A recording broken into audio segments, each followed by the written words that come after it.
Ah bah, ce qui se passe aujourd'hui, c'est une manifestation importante dans ce qu'elle signifie, hein, et dans la mobilisation qu'elle génère. C'est un collectif d'associations qui, avec la coordination régionale de l'immigration, a monté cette journée comme une espèce de point d'orgue localement sur Roubaix pour inciter jeunes et moins jeunes à être attentifs à la question politique et à s'inscrire sur les listes électorales.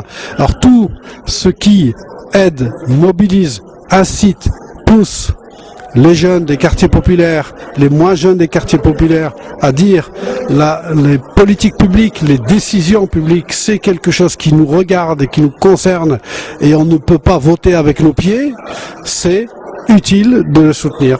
Voilà, donc c'est à la fois, je pense, le sens de cette manifestation de ce soir, et puis bon, moi c'est aussi le sens de ma présence, parce que c'est aussi une question importante au cœur de mon engagement. Donc l'un des problèmes, notamment à Roubaix, c'est l'abstention. D'après toi, pourquoi les jeunes et les gens s'abstiennent? Je crois que il y a beaucoup de raisons à cela. On sait que globalement, les jeunes jusqu'à 25-28 ans, ils ont un taux d'abstention plus élevé que effectivement la moyenne de la population. Donc il y a quelque chose qui relève, à mon avis, de la pédagogie, de l'éducation, de l'instruction civique, pour montrer le lien qui doit exister entre l'acte d'inscription, l'acte de vote et le changement des politiques publiques. Ça, c'est un premier élément. Et de ce point de vue-là, il y a un travail qui doit être reconquis par l'institution scolaire, mais également par les militants et toutes les structures qui s'occupent finalement d'une chose qui est essentielle. Comment on aide les gens à être autonomes, comment on aide les gens à être responsables, et en même temps à les rendre solidaires, c'est-à-dire à finalement à redonner ces lettres de noblesse à l'action collective dans une société qui est de plus en plus individualiste. Puis il y a d'autre part un phénomène beaucoup plus, j'irais, préoccupant, mais ancien sur une ville comme Roubaix, c'est une abstention très forte des quartiers populaires ou des populations, je dirais, les plus modestes de la société roubaisienne comme de la société française. Et là, il y a une vraie question qui est posée dans le rapport entre la politique et les classes populaires. Et je crois que de ce point de vue-là, il y a aussi beaucoup de travail à faire. Et dans ce domaine-là, il y a un autre aspect. Je crois que les choses iraient beaucoup mieux si effectivement la France n'était pas aussi en retard par rapport à d'autres pays européens, c'est-à-dire le droit de vote aux populations d'origine étrangère. Et où là, moi je crois vraiment que dans cette campagne, il faut des présidentielles et des législatives, voire des municipales, il faudra mettre ça au cœur. Parce que moi je pense que c'est une avancée à la fois du respect, de la considération et de la citoyenneté, que de donner à tous ceux qui vivent sur un territoire la possibilité de décider sur des choses qui les concernent. Aujourd'hui, quand on parle jeunes et quartier, on a en tête les bus qui brûlent, les voitures qui brûlent. Alors, c'est de la faute à qui tout ça? Je sais pas si faudrait chercher. La réponse n'est pas simple. Mais je crois que on ne peut pas renvoyer seulement la question à un problème de classe, de tranche d'âge, de classe sociale. Il y a du désespoir, il y a de la relégation, il y a des ghettos, et globalement, je crois que notre société ne prend pas la mesure des situations monstrueuses qu'elle crée dans les quartiers populaires. Bon, malheureusement, il y a des modes par lesquels ça se manifeste qui sont des modes violents qu'il faut absolument condamner. Il y a des victimes qu'il faut soutenir, et c'est grave d'en arriver à ce type de situation. C'est je dirais, un des symptômes finalement de l'impuissance ou de l'incapacité des politiques à prendre en charge les besoins des classes populaires. Et puis, par ailleurs, il faut quand même se dire que dans cette affaire, et on rejoint, parce qu'on dit, bon, effectivement, on entend des vertes et des pas mûres sur la polygamie, sur les populations d'origine étrangère, mais c'est vrai que dans cette affaire, ce qui est terrible, et d'ailleurs le film Les Indigènes l'a remis encore plus d'actualité, cette espèce de production sociale du ghetto, dans lequel on dit finalement, vos grands-parents ils sont venus libérer la France, vos parents ils sont venus la reconstruire, et puis vous n'aurez qu'un seul rôle, c'est celui de la nettoyer. Alors certains vont encore plus loin dans la provocation, c'est de la nettoyer au Karcher. Et ben c'est cela qu'il faut sortir. Et là, éventuellement, puisqu'on a invité des formations politiques, que ce soit locales, même il y a eu, pendant les régionales de 2004, il y a eu Jean-Paul Delbois, qui était ministre de la fonction publique, qui était venu chez nous. Et donc, si tu veux, pendant les échéances électorales, on pourrait éventuellement voir ensemble, au niveau peut-être régional, ce qu'on pourrait faire ensemble pour se mobiliser pour faire voter les gens. Qu'est-ce que t'en...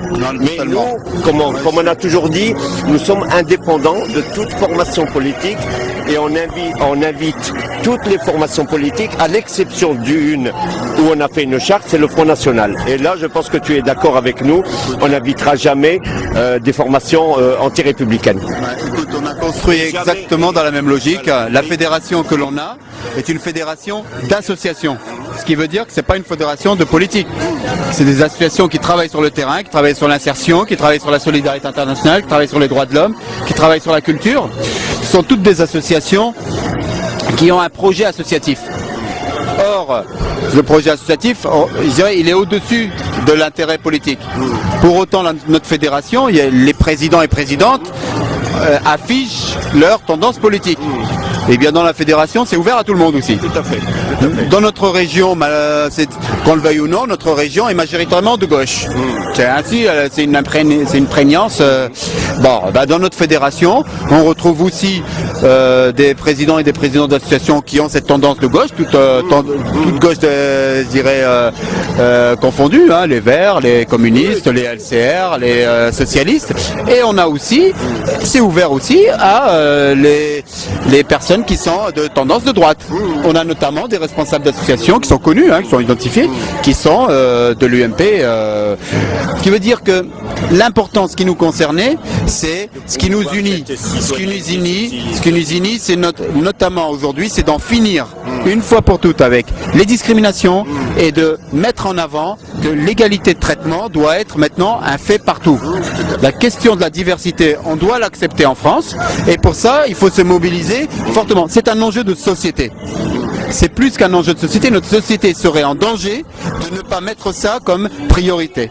Et automatiquement, excuse-moi de t'interrompre, justement ce changement probable de certaines mentalités politiques proviendrait à ce moment-là d'une mobilisation de citoyenneté. Il faut que les citoyens jeunes ou moins jeunes qui soient de nationalité française, qui ont un droit de vote, ou ceux qui ne l'ont pas, puisque maintenant quelques formations politiques travaillent sur le sujet pour essayer d'en arriver à... Et nous, on avait déjà par ce collectif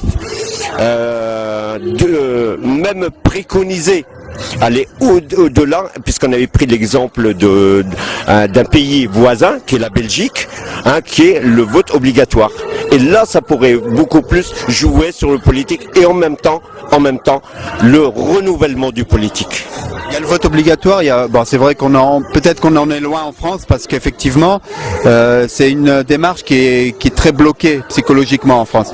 Mais il y a une avancée extraordinaire en Belgique, c'est qu'il y a 3 semaines, il y a eu des élections municipales. Les résidents étrangers avaient le droit de vote. Donc il y a des avancées qui sont des exemples à prendre. On est totalement, je le dis, dans le même courant de pensée. Je dirais, au niveau de notre fédération, c'est une fédération d'associations. On est dans ce courant de pensée qui est les acteurs que nous sommes doivent maintenant prendre en main les difficultés pour aussi montrer des signes forts aux responsables. Si on est dans cette difficulté, c'est peut-être aussi que les responsables politiques ne savent pas mettre en avant les priorités concernant nos citoyens, l'intérêt de nous. Donc nous mettons en avant que notamment le danger, le coup de semonce de 2002, avril 2002, est un danger tellement grave que nous ne pouvons pas laisser faire une reproduction, se reproduire. Comment ne pas avoir fait en 5 ans une action majeure pour ne pas retomber dans ça? Eh bien, aujourd'hui, nous sommes tellement alarmés que nous agissons sur le terrain, mais on est dans totalement la même corrélation. Hein. On est dans Parce que pourquoi les formations politiques, toutes tendances confondues, et même les leaders de ces formations politiques, qui sont probables candidats à la future élection présidentielle, ne prennent pas en compte le problème de discrimination, le problème du vote des immigrés. Pourquoi? Parce qu'ils se rendent compte que justement, la population française dite issue de l'immigration ne vote pas. Donc n'ont pas de poids, n'ont pas de force pour pouvoir faire un basculement dans l'avenir qui pourrait à ce moment-là prendre en compte ces priorités que sont ce que tu viens de citer, l'égalité réelle. Il faut que ça devienne légitime. La discrimination positive, c'est un leurre. Ça s'est fait aux Amériques. Pourquoi? Parce qu'il y avait une force des minorités noires. Mais maintenant, ici, on se rend compte que on joue sur la diversité, mais ce qu'on appelle, entre guillemets, la diversité de façade. Il faut que nos candidats ou nos militants associatifs qui sont dans l'espace politique soient reconnus naturellement et légitimement pour qu'ils puissent accéder à des postes à responsabilité et éventuellement à des candidatures de députation. Pas seulement des candidatures de députation, c'est vrai qu'il y en aura, on sait qu'il y en aura cette année. Enfin 2007, mais il faut pas que ce soit effectivement pour simplement dire on a une diversité, il faut qu'il y ait une représentation. Il faut qu'aujourd'hui ça devienne une normalité, que les gens par leurs compétences, par leur investissement, par leur idéal si c'est politique, que si c'est par leurs compétences si c'est professionnel et par leur idéal si c'est politique, eh bien ils puissent simplement évoluer de la même manière que n'importe quel citoyen en France. C'est ça en fait la notion d'égalité. On n'est pas dans une notion de un traitement de faveur. En même temps, on sait très bien qu'il y a, on revient de loin. C'est-à-dire qu'il y a un énorme boulot de réparation à faire. Nous avons par exemple choisi, c'est paradoxal parce que quand on parle de discrimination, on se retourne souvent sur les jeunes. Eh bien nous, en termes de fédération, on s'est dit la première urgence en termes de discrimination, c'est celle qui touche les vieux.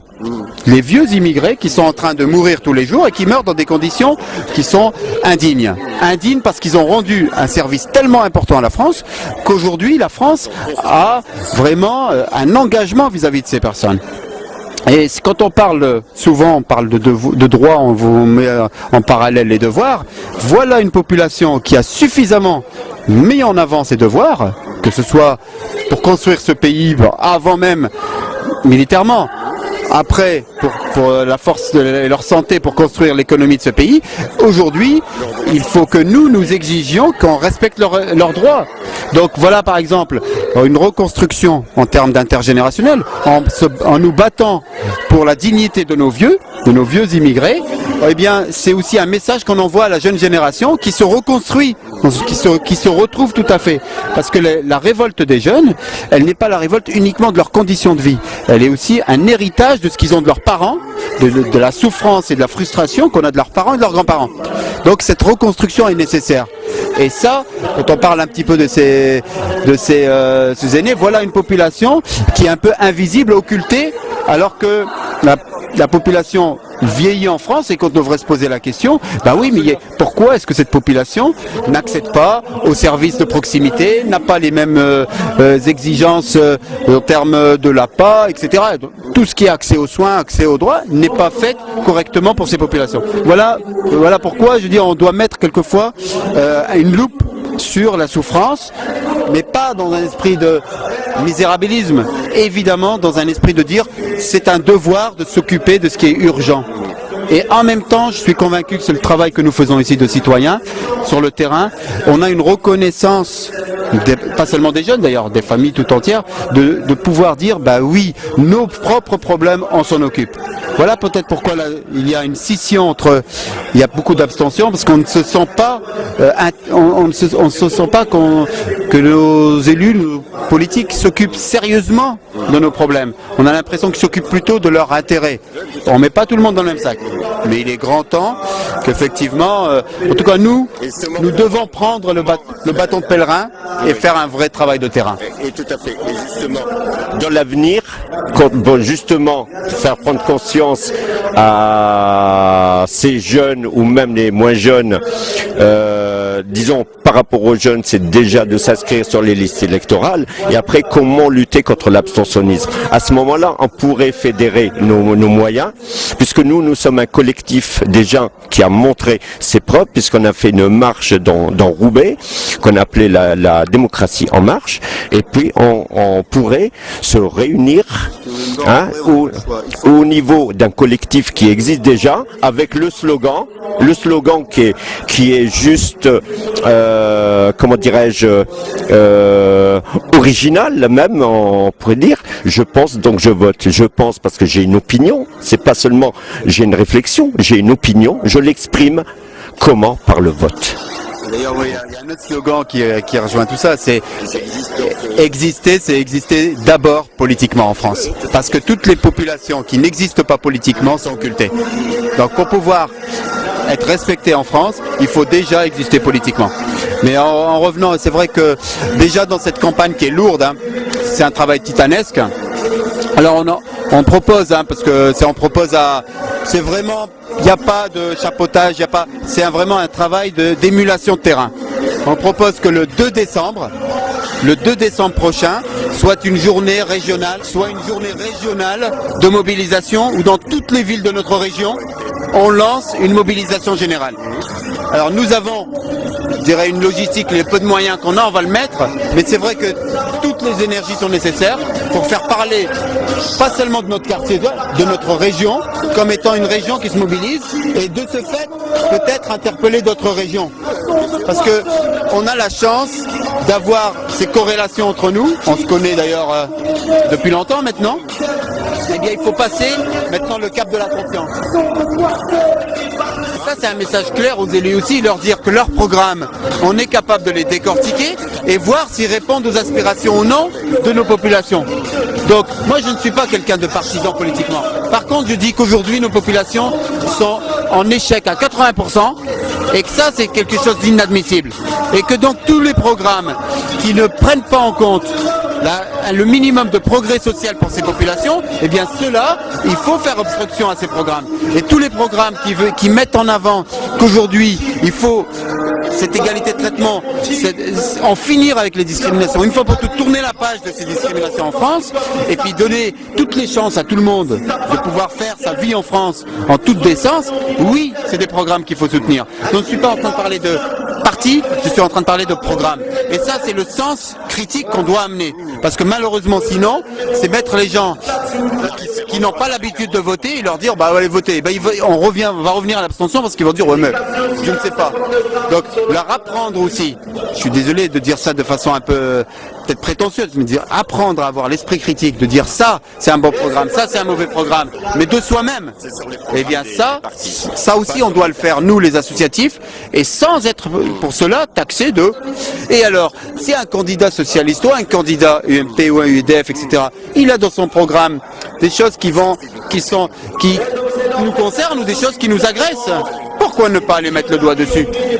Moi je suis pour qu'on regarde les programmes et qu'on dise effectivement ces programmes nous sont favorables ou nous ne le sont pas. Sachant que je ne suis pas quelqu'un de communautaire, mais je suis quelqu'un qui dit qu'aujourd'hui cette population a beaucoup trop souffert. Notre population issue d'immigration a tellement souffert qu'aujourd'hui il faut voir au-delà des partis notre intérêt premier qui est celui d'obtenir des progrès sociaux, des progrès économiques et des progrès politiques, comme tu disais tout à l'heure, la diversité. Donc ce combat-là, je l'affirme, je l'assume, même si ça peut faire peur, parce qu'on va nous dire oui mais vous êtes partisans. Jusqu'à aujourd'hui, une structure qui est partisane est une structure qui a une étiquette. Une structure qui développe le sens critique n'est pas une structure partisane, même si elle va soutenir des programmes qui sont plus favorables que d'autres. Ça, je crois qu'il faut développer le sens critique, j'en suis convaincu.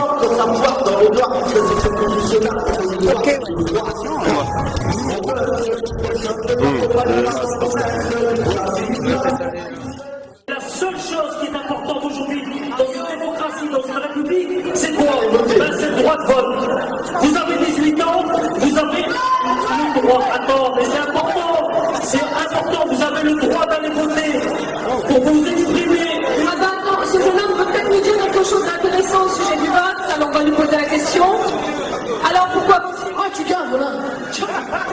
Alors, on demandait une parole sensée et intelligente au sujet du vote. Alors, deuxième essai. 59 grammes. On n'essaiera pas de troisième essai, à mon avis. On va dire une question amusante. Oui, une question ici, là devant. Le problème qu'on a dans les quartiers, maintenant pour changer tout ça, c'est d'aller voter. C'est le seul moyen qu'on a pour communiquer. Déjà vu, si on va donc on subit. On subit. Donc, et c'est aussi voter. Voilà. Et non mais c'est une question de la j'ai l'air de fait. Tout adrénaline levé, pas assez il ne dit plus temps où il est levé. Ambiance culturelle dans ma 50 comme soitage, rotage, la musique j'ai mon qui résonne. Tout le temps est téléphone, c'est les lettres en personne. Toutes les questions des sommes, dans une dans ma robe. Mais aujourd'hui la mode, c'est les dans les billes, il faut bien que les billes, sous les champs et les rapides. C'est ça qui fait d'abord de la prise. Et le brouillard, fallait pas si tu veux être la vie. Fallait rester à l'ancienne ton arme et les musiques. Pour le nas, c'est pas tout, achetant de l'or.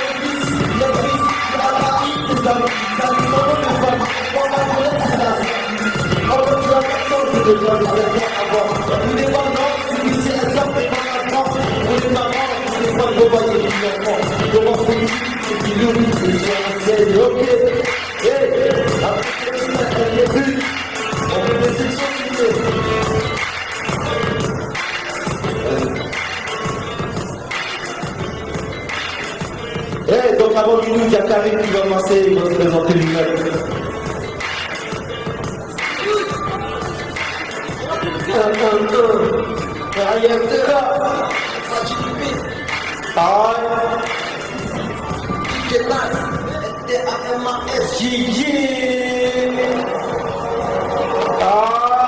Pour la famille, ok.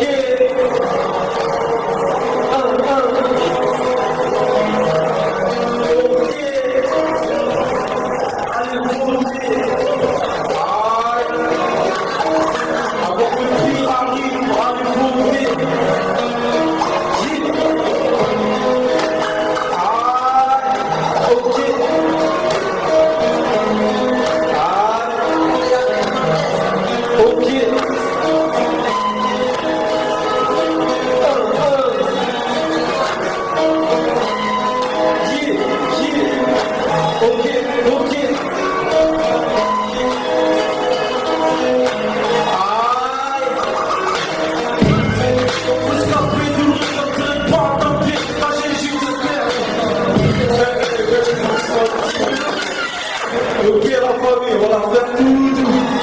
Aïe. Ok. Aïe, je vois tout le monde qui tourne un peu. Dans les JCRP, on a communiqué pour la scène. Demande la scène de la scène, car j'ai des crânes pour ça, c'est film, la scène. Pas besoin de faire un dessin, on veut plus des chants que personne ne ressent. Bienvenue dans le sang, électro les cerveaux, pour la couche des élèves, pour des euros chargés. Comme je regarde tout ça, mes collègues, il y a beaucoup de ceux voyants, le quartier, et les histoires de voyous qui n'en veulent pas le rond quand ils font ça. C'est pour la famille qui sont là à la place, même si je pars à l'improvisation. Oh y'a t'inquiète, j'ai toujours dans l'ascension.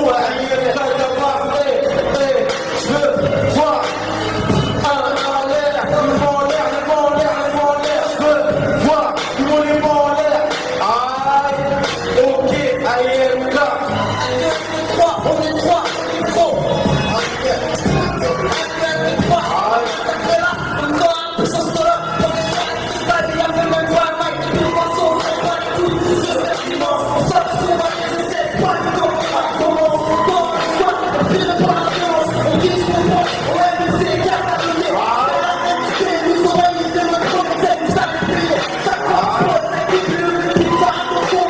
Passe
continuer. Même ça. À tout le monde,